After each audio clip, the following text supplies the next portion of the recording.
Hello, guys.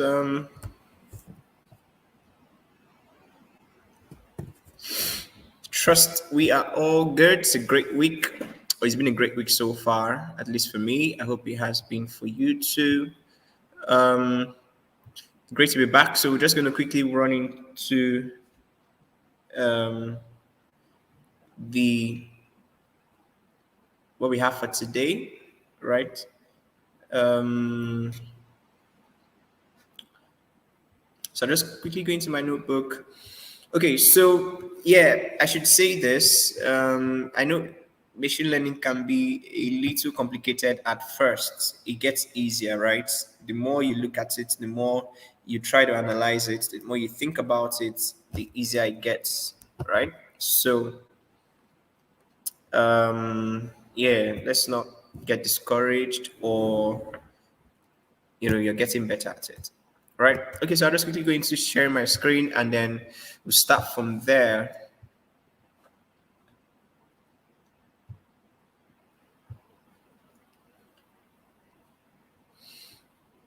Okay, great stuff. Please, if you can see my. Okay, I'm sharing. Okay, fantastic.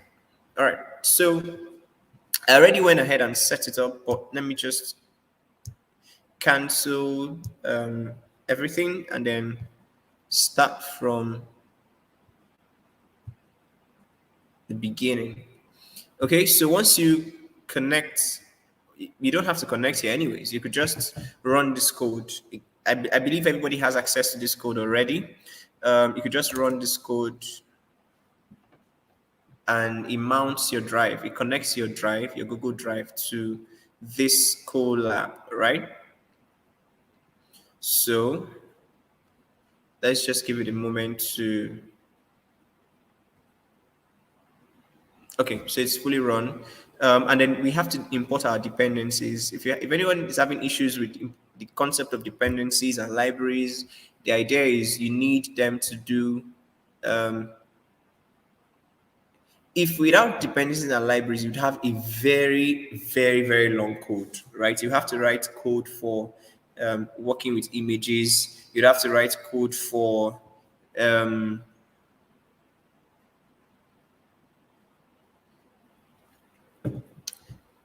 working with images. You would have to write code for um,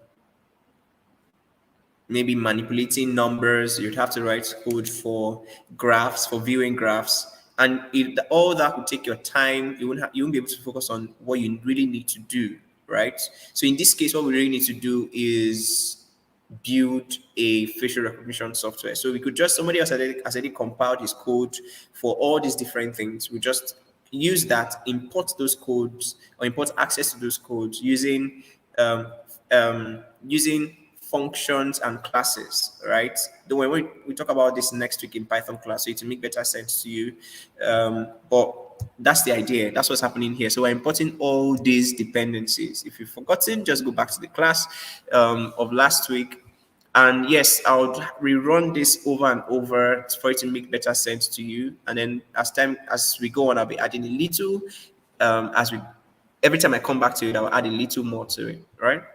Okay, so we talked about how you should move your training images into your drive and then pull that up from your drive. So once you've connected your drive to your Colab, it appears here. And then the folder where you kept your images would be here too.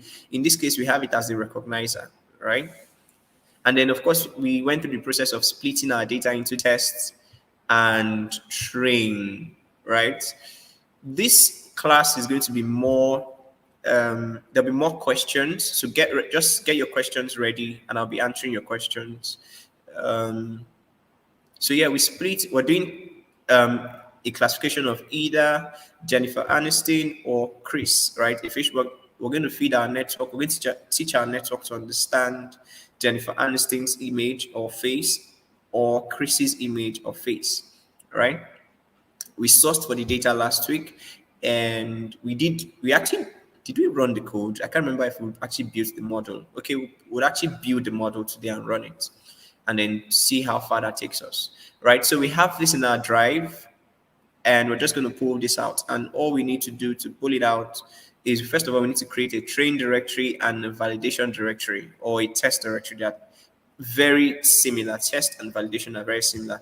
In this, for this level, they are the same. Think of them as the same, right? So you just copy path for train, and then put that in here. The same thing for tests, copy path for test. Not, remember, not Jennifer Aniston's image on the test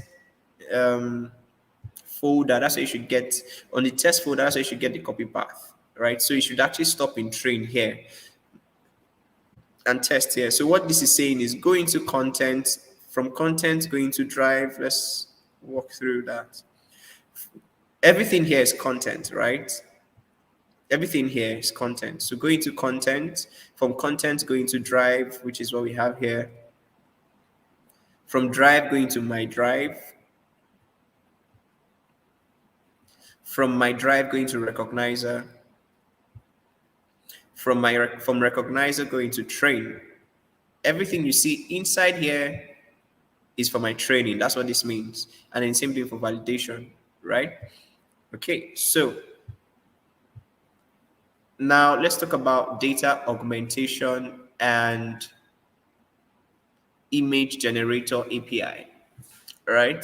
So I explained in previous classes that TensorFlow is used for building neural networks. It's basically primarily used for deep learning, basically, right? So how neural networks work is they take in numbers, right? They understand those numbers. They think they do manipulations on those numbers and to get information from the numbers, right? And then they give out numbers too. Then we would now turn those numbers to information that can be understood by people, right? So, and the conversion of those numbers, they're not necessarily just numbers, right?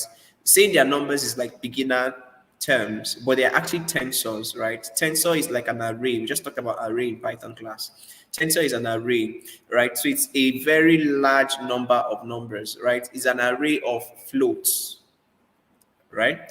I think I would show you what it looks like as time goes on. So we need to, once you take in that, converts the image, once you pass in the image, we need to change that image into an array that the neural network can understand, right? So first of all, to do that, we need to pre-process the image. Pre-processing basically means we need to manipulate the numbers in the image. That's the simplest way to understand it. You need to manipulate the numbers in the image and bring out data from it, or manipulate it in such a way that it can enter into the neural network. If not, you are going to have an error. You cannot just pass an image directly into a neural network. No, you have to pre-process it first, right?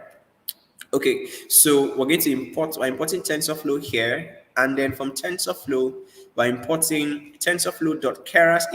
From TensorFlow Keras API, we're going to import image data generator. So in this case, from TensorFlow.keras, the preprocessing.image, import image data generator.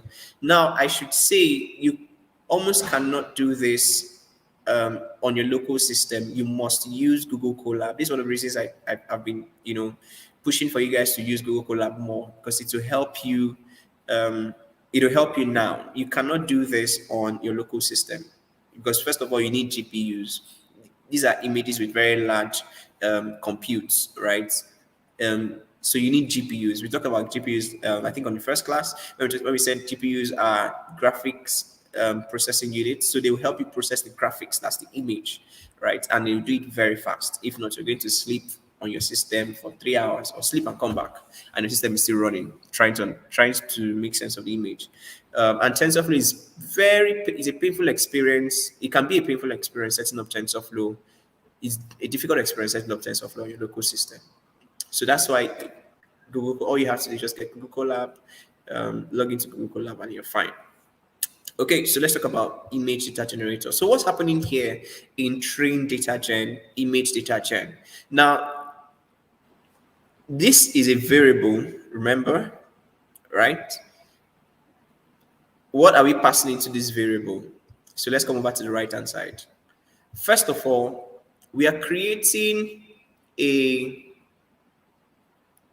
what's the best way to we're creating something that would, yeah, fantastic. So we're creating a should we say a bucket, right?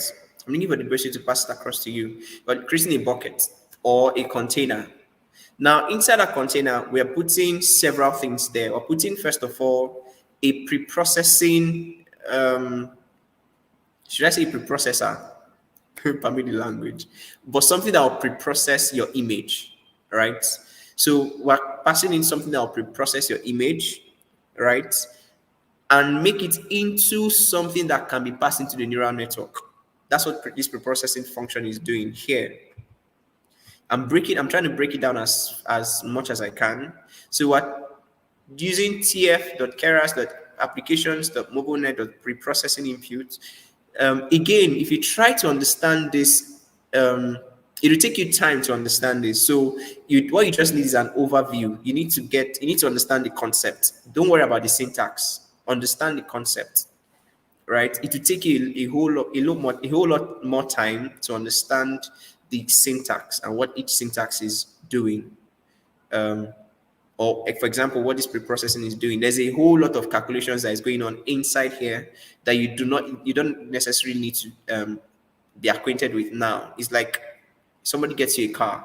You don't need to know what is happening when you pour the oil into the car, or what is happening when you pour the fuel into the car. All you need to know is that once you put in the fuel and then you get it on the car, you start it up, you can drive it, you can move it, right? So in this case, we're just going to drive the car. We're not going to break it down and see what's happening inside the engine, right? So all you need to know is, first of all, we pre-process the image, we pass in the image, we process the image. And then once you put in the image again, it rotates some of the images, because sometimes you want to feed AI is give me as much data as possible so I can learn.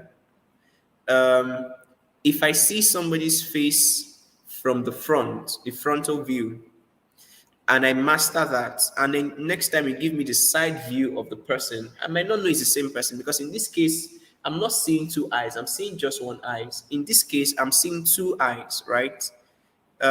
What if I look at the person from the top? I might not know it's the same. I might not know it's the same person.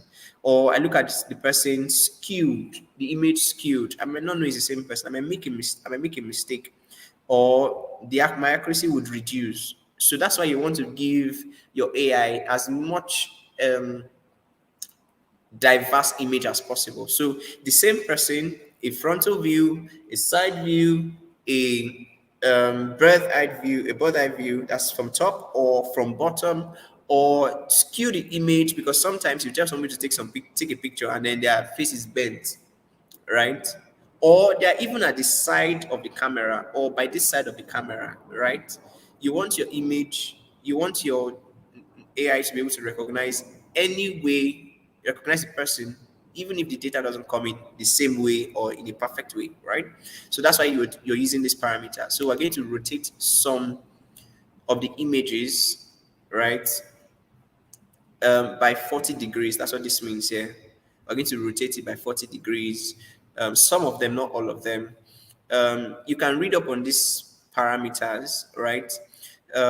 Share range has to do with skewing the image, right? Zoom range, like it says, sometimes the image might come in very far or very near, right? You want to also account for that. Horizontal flip, sometimes the image might come in opposite direction, or it might be flipped. It might be flipped, right? And then, so fill mode means if you've changed the position of the image, maybe you've moved the face to this point, what happens to the empty spot here? What do you do? What do you use to fill it? So he's saying use the empty space around to fill the empty space, the newly made empty space. I don't know if that makes sense. So for example, this is a white background. If you shift my head or you shift the image, what happens to this newly made space here, right? So use the same white background that is closest to it to fill in that the end, right? Or that newly made space. I hope that makes sense. Let me see if there's anybody else has issues or questions. If you have questions, please just let me know. Okay, so let's move on. So now that we've created all these things, we're now saying this, we passed everything into this variable called train data gen. We're now saying this train data gen, go into our training directory, take the images there, right? Pre-process them, do your range, rotation range, wind shift range, and all these things. Change the target size. Now, if when you take pictures, sometimes your pictures might be 1000 by 28 by 1020, 1000 by and 28, right? So sometimes it's like this 1028 by 1028, right? Sometimes this is how your image comes in. Let's see image dimension.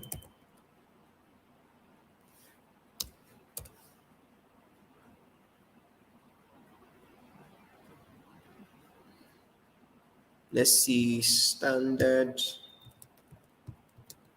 image dimension. Okay, sometimes your image comes in this format 3006 48. Sometimes it comes in, should be lesser. Sometimes it comes in lesser. Yeah, sometimes it comes in, maybe when you take a picture with your phone, it comes in as a 320 by 240 pixels. Sometimes it comes in as this, sometimes it comes in as this. So what we're saying is, regardless of however it comes in, what format it uses to come in, change the image to a 244 by 244, because this is what image data, this is what Mobilenet understands. This Mobilenet here, Mobilenet is our pre-trained network. That's what it can take in. That's how it has been trained. It has been trained to take in 224 by 224 sized image. So you have to change your image to that size. So that's what's happening there. Right? And then batch size means take them in batches. So when we're training, in this case, we have 40 images. We're saying take them in batches of 5. So that means the first one, train with 5 images. Then once you're done training with 5 images, come back and train with another 5 images. Then come back and train with another 5 images until you exhaust the number of images, the total number of images you have, right? That's what that means. Then class mode means it could be binary or categorical, right? So binary means you're just doing a classification of, binary means 2 by. So it means you're doing a classification of 2 possible outcomes. So it's either a yes or a no, a cat or a dog, a horse or a mouse, or a horse or a human being, or a lion or a cat. Just two outputs, right? But when it's more than 2, maybe you're doing a facial recognition for everybody in your house. It's more than 2. Your dad, your mom, yourself, your brothers. Then you use categorical, meaning many categories, right? That's a good way to remember it, right? So that's what's happening here in the image data generator. Then the same thing for validation, right? You have to also pre-process your image in such a way that the Mobilenet can take it in. I'll explain the concept of train and validation again, for those of you that have issues with it. So I've explained these parameters here. It's the same thing at play here. So why do we need training and validation data? Why are we splitting our data set into training and validation? So first off, you need to give it images it doesn't know, right? You're teaching it, right? And then you give it labels. So you give it an image of your mom's face, and then you say this is mom, right? And then you give it, say, 50 of those images as for the training, and then 50 of mom's images. But you need to test how well it understands. So that means you need to give it maybe a mom image that it has not seen before, right? And then say maybe all the images you've given it so far, your mom is either wearing native attire. So what do? You give it an image of your mom wearing corporate and see if it can still recognize your mom. So that's what validation means. It's like you're testing what it has been training or what has been training. And then so once and then you also have to give it the label. So but the way it works is it hides that label from the system hides the label from the guesser, the AI guesser, or whatever guesses in the AI. Let's put it that way. So he guesses and say, okay, this person looks like Betty's mom. It looks like mom, right? It looks like cat. It looks like dog. It looks like face. It looks like John, right? And then he says, okay, this is John. After he says that, the correct label will now be shown to it. It will now say, oh no, this is not mom, this is dad. And then you say, oh, okay, I made a mistake. That means to go back to the training sample, learn again, and then come back and guess. So that's why you need a validation. Validation helps it. Oh, am I getting it right? Should I go back and change, do more changes? So that's what's happening in the training and validation, right? So that's why you need to split your data into train and validation. Okay, so that's what's happening here. If anybody's having issues with image data generator, please just type in your question so that I can answer them.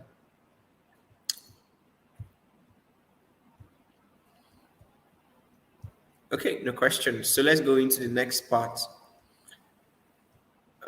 Fine tuning your mobile net. So I explained last week that mobile net is a small neural network. You know what? Let's check it out.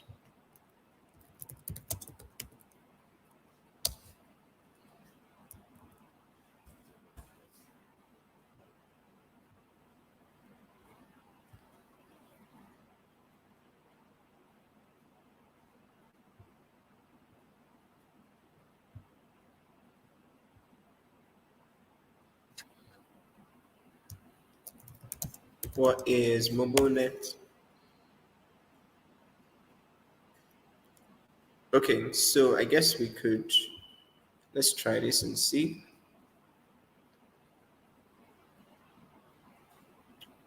Okay, this is good. This is good. Okay, so Mobilenet is a type of convolutional neural network designed for mobile and embedded vision applications. They are based on a streamlined architecture that uses deep-wise separable. Okay.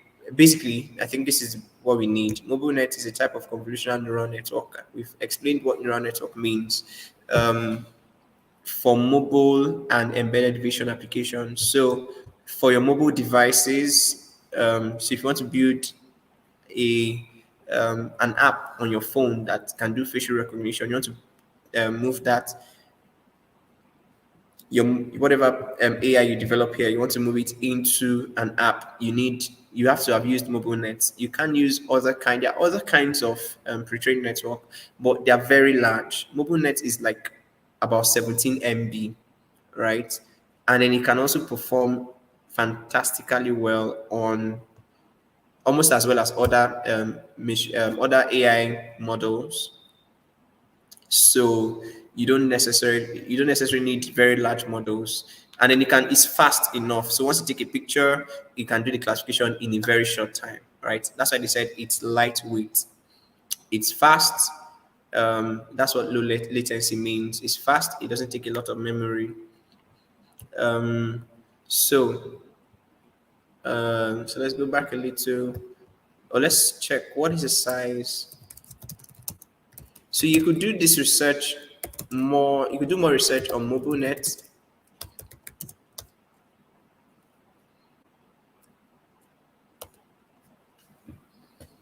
What is the size of MobileNet?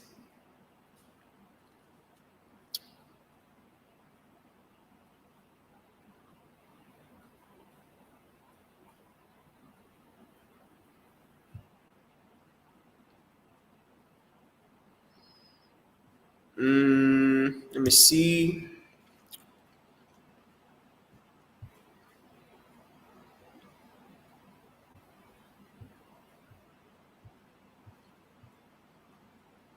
Okay. Okay.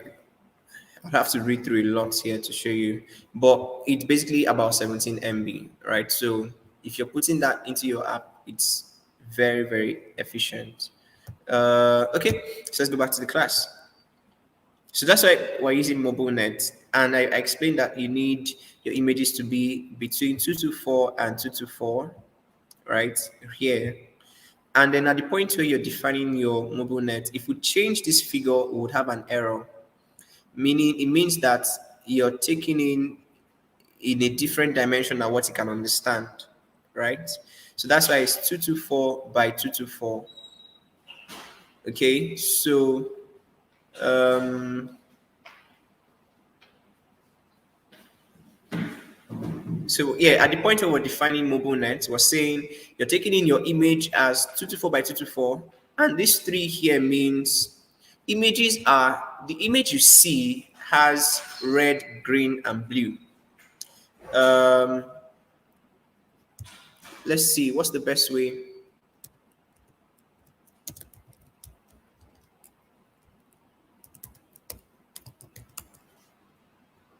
Yeah, fantastic. The image you get to see, okay, this is even better. The image you get to see comes in as this, or let's work with this.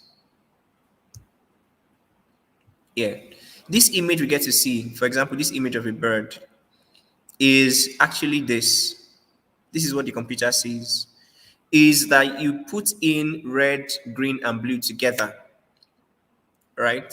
So we would need to unwrap this. We need to break this image down into these three different um, into these three different um, boxes, if we pixels, right?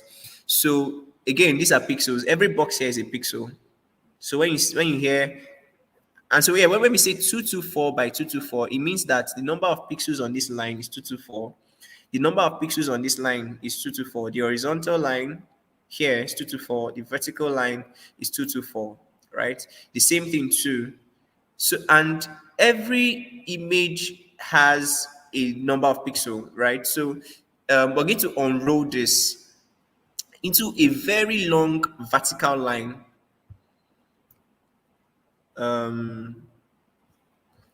Let me see if we can.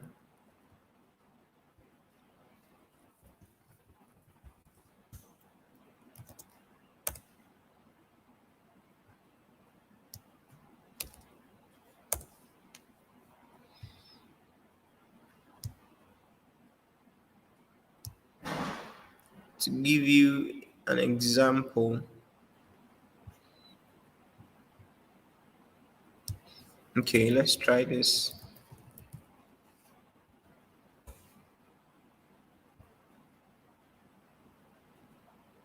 Yeah, fantastic.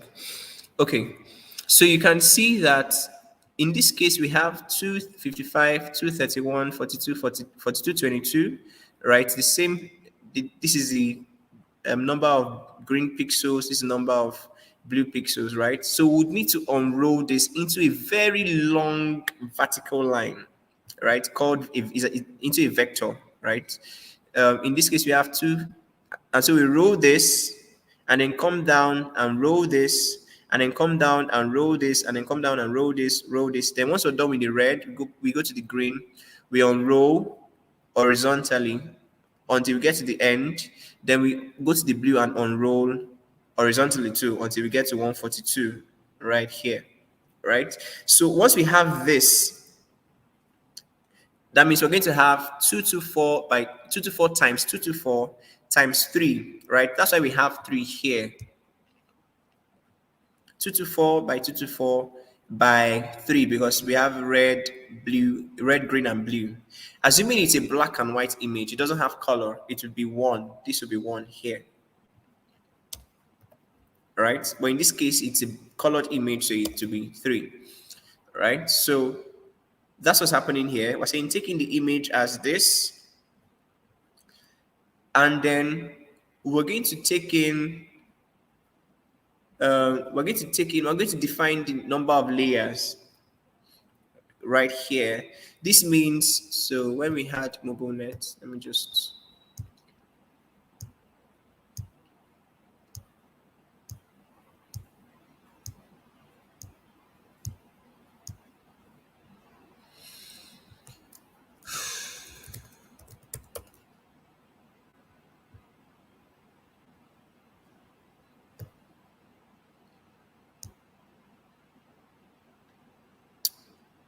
yeah, let's just give it a little time to load.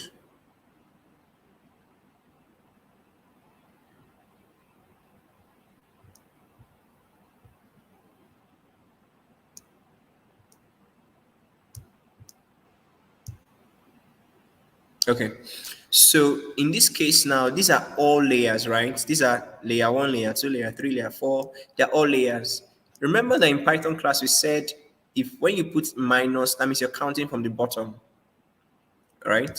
So what this means, this line means, is that we're taking everything up until the sixth index from the bottom, from the last, right? So here, let's make it more pictorial. So here we have layer 1, layer minus 1, minus 2, minus 3, minus 4, minus 5, minus 6, minus 6 here. So we're going to take everything from here upward. That's how you should see it. We're taking everything from this layer upward, right? That's what's happening behind the hood.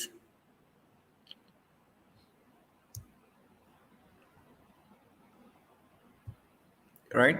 So, and then we're using that as our output. I wish I could. I wish I could. Okay, fantastic. Okay, fantastic. Yeah, so look at this. We're saying take everything up until that's layer 1, 2, minus 1, minus 2, minus 3, minus 4, minus 4, 5, minus 6. Take everything up until this point and leave the remaining at the bottom. We don't need them because it might affect our training. Explaining what that means is, or what that means might be, is beyond the scope of this course, right? So just know that we're removing the last 6 layers, right? That's what's happening here. Now, for your use case, or sometimes you can experiment, you can change this to maybe 10, you can change it to 20, depending on what you can test it out to see if it give you a better accuracy. Okay, so that's what's happening here. Then here, we're creating our own classification. In this case, we are doing 2 classifications, which is Chris and Aniston. That's why we have just 2 units here. If we're doing a classification of 4 people, 5 people, 10 people, this would be 10, right? But in this case, it's just 2. On your own end, it might be more than 2. So you can put in more than 2 here, right? But in this, for this case, what we're doing now is 2. So you need to be 2. Then activation is going to be softmax. Nothing else. Don't use soft. You can use. Okay, just know that we're using softmax. There are other ones, but we're going to use softmax. And then we pass in that all the things that has been learned um, from the beginning of the neural network down to -6, down to removing the last 6 layers, right? So we pass that, we put that into here. We're adding it. This means we're adding it to our own layer we just created. We're creating a last layer here, a dense layer with 2 units, right? That's what's happening here, right? I hope that makes sense. If anybody's having issues with it, you can always ask questions. Okay. So let me take it again. This one takes the image as 224 by 224, red, green, blue, because it's colored. If it's grayscale, it will be, that's black and white. It will be 1 here. We're taking the model up until the last 6 layers. That's what this means here. -6, right? Like we talked about in Python. You're starting from the last. You're counting from the last. Then we're creating our classification. This is the dense layer that is going to do the classification and tell us who the person is. Is the person Chris or the person Jennifer Aniston? right? In your case, is it my mom, is it my dad, is it my uncle, right? So that's what's happening here. And then we're adding the pre-trained model that we downloaded or that we got from um, Google. We're adding it to our own model here, right? That's what's happening here. Then once we're done with that, we pass in, we create a, we just, you could just run this, you could run this code. This means I'm passing your model.input and then your output, right? I To explain this to take a little bit more time, just know that you're supposed to pass in your output here, which is this, put it here, and then you're supposed to pass in your model or mobile.input here, right? So now we have a model, right? We are now saying that for layers in model.layers, we're going to train everything up until we're going to train everything counting from the bottom up until the 23rd layer, right? So we're going to stack up from the bottom 1, 2, 3, or -1, -2, -3, -4, -5, down to minus up to -23. We're going to train all those layers, and then anything above 23, we're not going to train them. Now, the reason why is, think of it this way: the first layer, or let's put it this way, layer 1 might be recognizing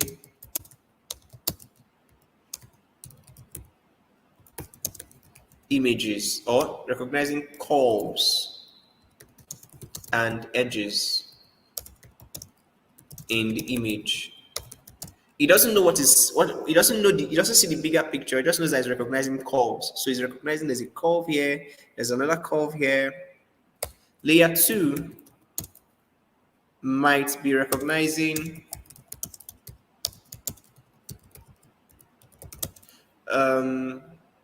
circles.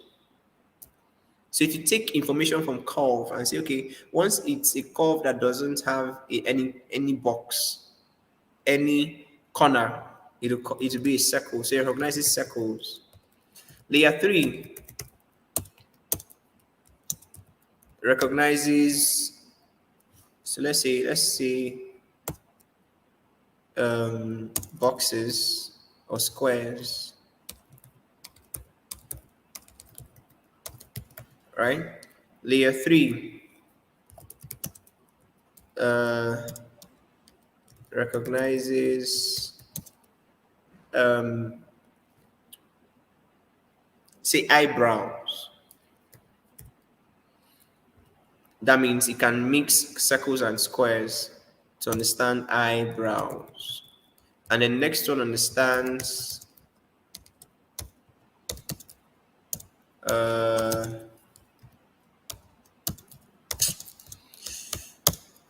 become. Okay, my fingers are running.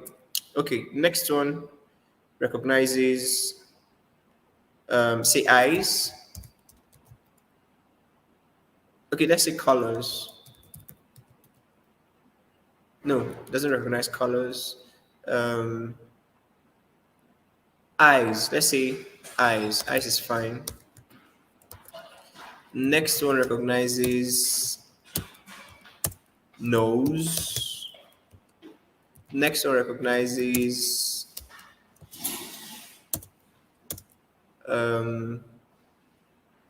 what else? A mouth, right? And then it keeps going on, going on, going on until there's one layer that recognizes, let's say layer 24, recognizes face. It can now put all those information into it and know that this is a face, right? Then the next one recognizes, say it goes on, it keeps learning and is able to pick out, let's say layer 50, recognizes hair, or let's call this hair. hair and call this face, right? And then it goes on up until layer 100 and it recognizes um, black face, right? Okay, so this is not exactly what it does, but this is a concept, right? So it starts from very little things. It begins to recognize very little things from the first layer, and then by the time it gets to the next to a layer down, very down, it can now recognize a face or more than a face, right? So you could say that, okay, I don't want it to recognize black faces. I want to take my layer up until, I want to take my layer up until layer 75 that recognizes, um, what could layer 75? Mm, what could, okay, yeah. So I want to take it up onto, okay, let's make it before 50 then. Say layer 45 that can recognize everything, um, say eyes, ears, nose, mouth. Oh, okay, so we could put human face here, right? And some other qualities. So for this, all you need to do is, and let's say Mobilenet is up until layer 100, all you need to do is, once you do, coming to this code here,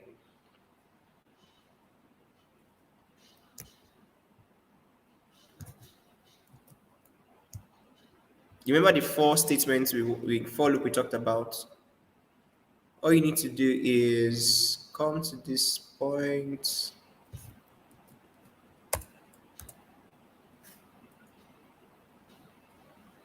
here and say everything up until 55, right? So that's what this means. So totally there are 100 layers, but you want to take everything, um, you want to take everything up until 45, right? Um, Now, this other code here means I don't want to change what it can do.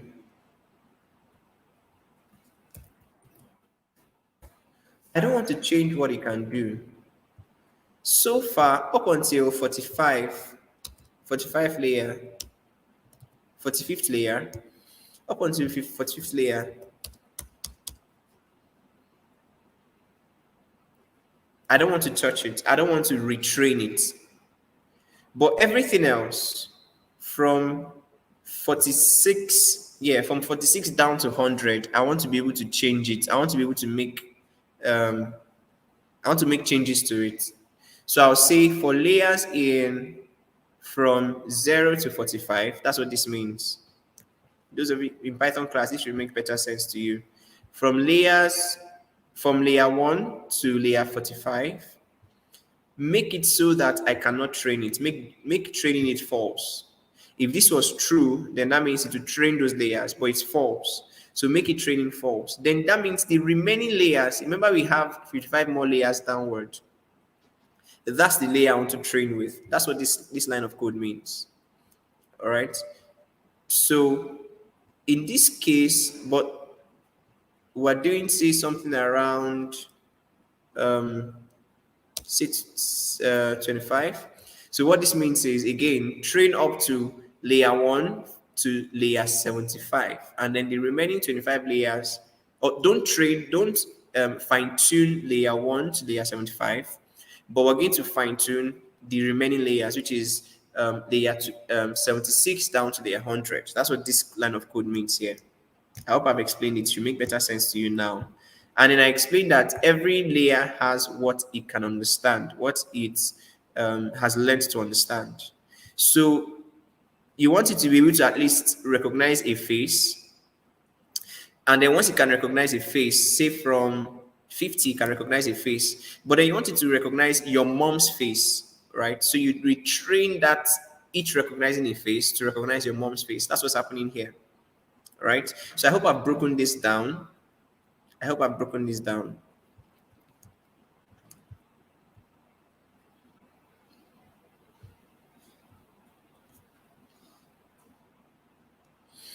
All right. So, and then at the end of the day, if you want to see how our model looks, how large it is, this is how large it is.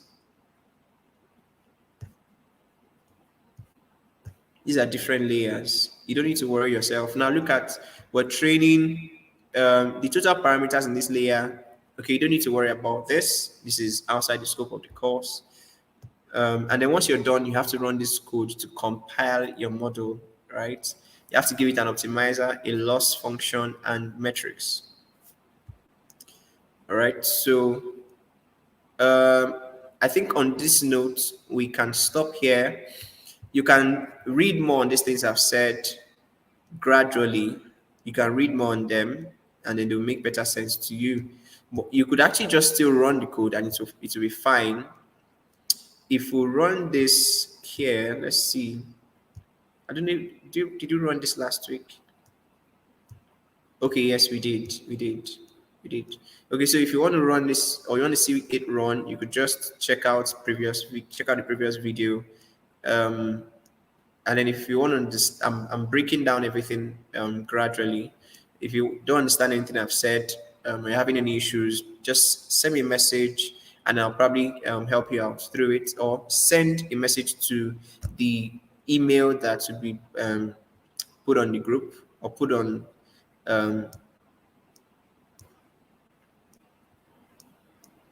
hello@coderina.org, right? And then I would get to answer your questions and help you through it.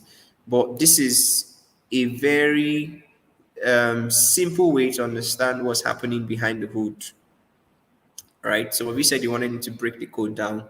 So this is me breaking down data augmentation and then breaking down Mobilenet and what we're doing with Mobilenet. Again, feel free to do your research, and if you have any questions, I'm here for you. And so on that note, I would be rounding off, and then giving my facilitator to continue and then wrap up the class.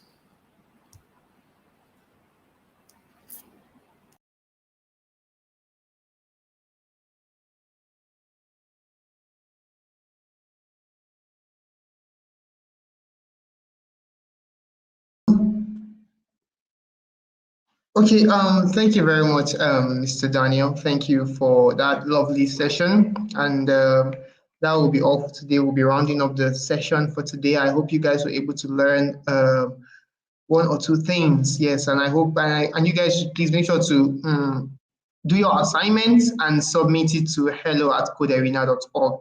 Thank you very much for taking your time to listen and learn, and I hope you get to build beautiful things. And that'll be all for today. Thank you guys. Take care.